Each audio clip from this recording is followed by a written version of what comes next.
ម្លេះទេព្រះរសៀលវាល់បងរំភើយអោសងអត់អើ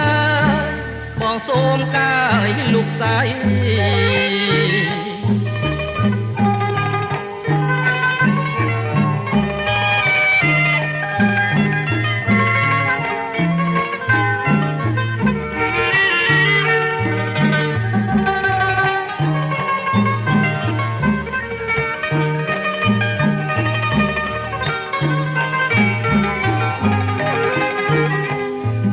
សិនអត់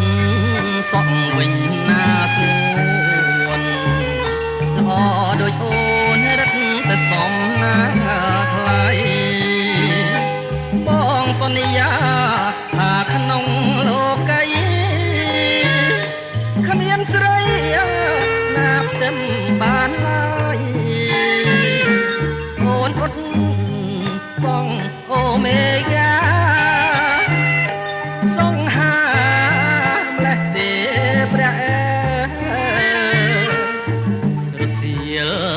វាល់បង